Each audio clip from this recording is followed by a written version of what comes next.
Next, let's queer up courts.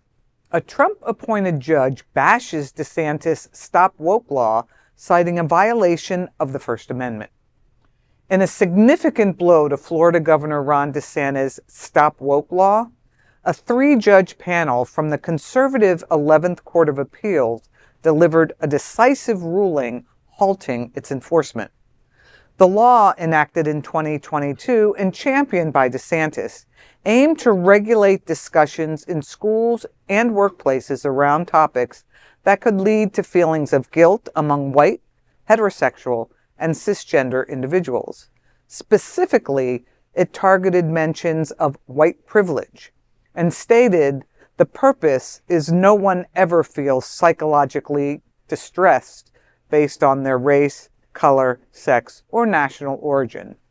Critics, including the Human Rights Campaign, warned that the law could hinder discussions on issues of racial and LGBT injustice and discrimination.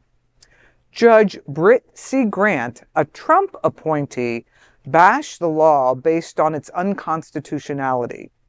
He noted that the law restricted speech based on its content, thereby violating the First Amendment.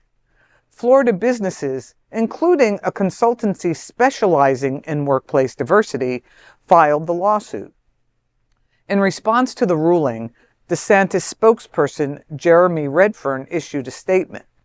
It expressed disagreement with the court's view that employers should teach employees as a job requirement that one race is morally better than another.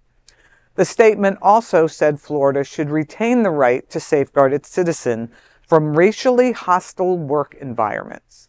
The process of DeSantis' appeal is not clear as of this broadcast. First of all, no company was ever required to do any kind of diversity training. Companies know it's good for business, so they do it.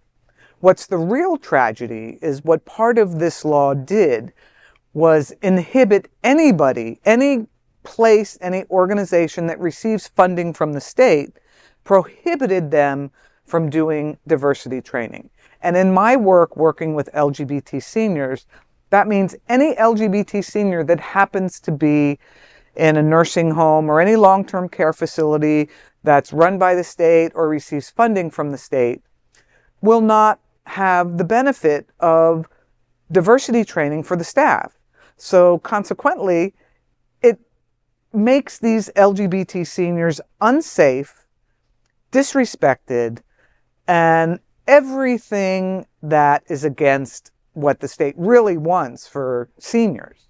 It's just not for LGBT seniors. To say that, sorry, just one more thing. Yeah. To say that, teaching real history is going to make white people feel bad.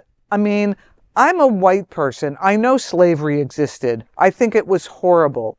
My friends don't blame me for slavery, but I recognize the damage that my ancestors have done. What's the big deal? Right. Yeah. It's not me. Yeah, it's history. It's me. Yeah. This is one of several laws, and we talked about them as they were being released, but one of several laws that DeSantis is trying to fix something that isn't broken. Right. He's making an issue out of something that isn't an issue, and of course we knew this because he was going to run for president. And this was just, anyone who would have looked at this from the beginning knew that this would have not passed muster with even a conservative court. And so I think it's fantastic that it was a Trump appointee who really struck it down the hardest. But yeah, the rest of this stuff is going to show up in courts and get struck down too.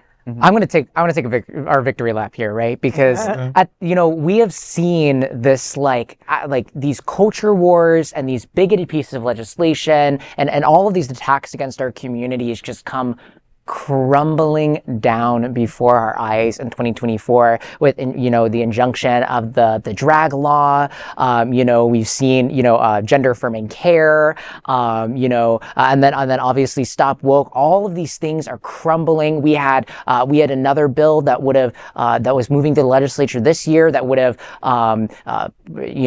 potentially banned, LGBT nonprofits outright. All of these things for a party that always says they're like pro-business or whatever has been like stripping First Amendment rights from businesses left and right. And they're finally finding out that this is just not an electable strategy. It's not constitutional, right? And it just backfires, and it costs taxpayer dollars to fight these things in court, and it's just not what people want to see. And I think that it's important for us to recognize and take a moment to acknowledge that so many of these things are falling apart. So many of these pushes that they've made this year in the Florida legislature are not passing and are being killed, up in Tallahassee. And in so many ways, we're really starting to see our state ever so slightly come back to normal.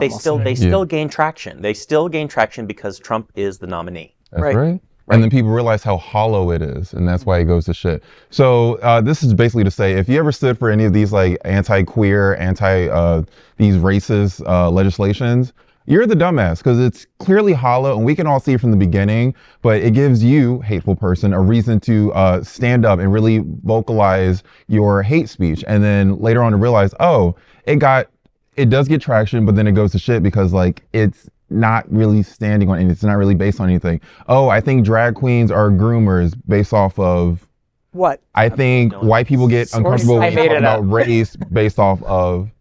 I talked about a race war twice at this table, and none of them got nervous. Of course they not. should be, but none of them got nervous. So it's really hollow, and it all goes to shit as it should, because it stands on nothing. I'm ready to lose it. Yeah, okay, because you will. Yeah.